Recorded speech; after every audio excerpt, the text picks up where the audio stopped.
So, here is why so many animated shows during the early to mid 2000s have exactly 13 episodes per season. 13 episodes a season was seen as ideal, because after 4 seasons you will have 52 episodes, enough to show one episode a week for an entire year.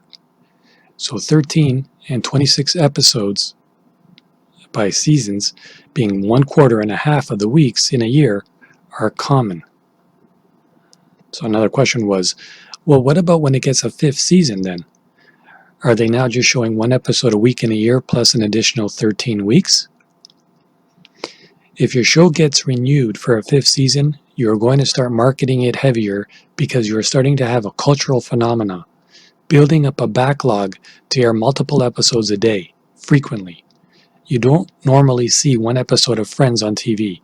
You'll see 2 or 3, same with The Big Bang Theory and Phineas and Ferb. You have to remember that this whole concept of seasons originated in the days of broadcast TV. It's called a season because, just like the 4 seasons of spring, summer, fall, and winter, there are 4 television seasons in a year. And once a season is over, it's over. If you missed it, then your only hope is that some TV station bought the rights to show reruns of the show. Or sometimes, you'd only get 2/3 of the season of a show per year, and they'd play reruns of older shows during the downtime when there was no new content to air. This is basically a standard in the TV industry, not just for animated series, but also for non-animated series. It was based on a TV season that ran from September to April or May, combined with how making episodes fit into a production schedule. Producers found that 26 episodes worked to fit into this pattern back in the 1960s. Sometimes when networks ordered a series to be produced, they would purchase a full season of 26 episodes, and sometimes they would purchase only a half of a season, which was 13 episodes. They'd choose the 13 episodes to produce if it was a mid-season replacement, starting in January rather than September, or if they didn't have the budget for a full 26, or if they didn't feel confident enough about the show to do 26 and wanted to see how the early episodes did before committing the budget to 26.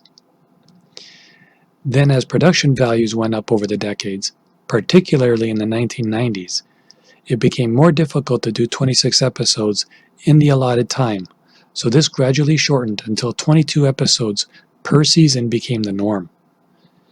But the half seasons just stayed at 13 episodes. So ordering 13 episodes of a given animated show fit this pattern of 13 episodes being a standard, low episode order to see how a show did before making a larger commitment. Wasn't the cut down from 26 to 22 also to accommodate special programming like award ceremonies, sports events, Christmas programming, and the Democratic Republican conventions during prime time? Yes, that could have been a factor, but it doesn't explain the situation 100%. 26 episodes still leaves 26 weeks per year of programming to be filled with sports and special events, which is more than enough. The conventions are only every 4 years, and in the summer, when no new programming is shown and networks traditionally used to put on reruns and junk, and award shows are almost always Sunday nights, so it wouldn't affect other nights.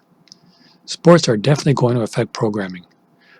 Also significant is that reruns became a major thing as the decades passed and shows began to be taped rather than being live. So there was less need to have a new show every week. I Love Lucy had 35 episodes its first season, and The Honeymooners had 39. And those were shown as if live, but were taped.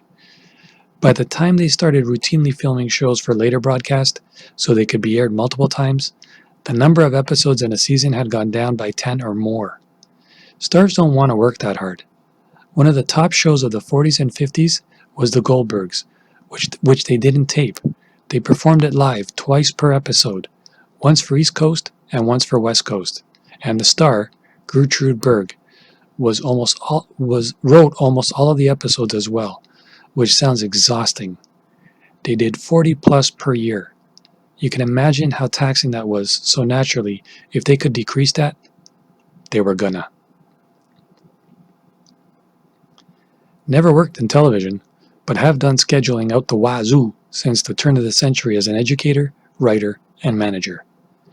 13 ends up being a very useful, if not powerful number. Is scheduling 52 divided by 4 is 13. So each season has 13 weeks. That means going at one a week, you can knock out one a week for, say, a team you only have on hand for the fall. It's a tiny bit bigger than 12, and 12, as the Babylonians knew, was very useful for being so easily divisible by 6, 4, 3, and 2. There's a certain neatness to 13. 10 can be too little, and 15 too much, but 13 of something, chapters in a book, or say you're pointing out episodes in a season, can seem just right. 13 is an odd number, suddenly becomes even and tidy when multiplied by 2 or 4, for 26 and 52, though I think this is a property of all primes. In short, I like 13 and would jump at a heartbeat to changing it to a 13-month calendar. How about all of you? What do you think?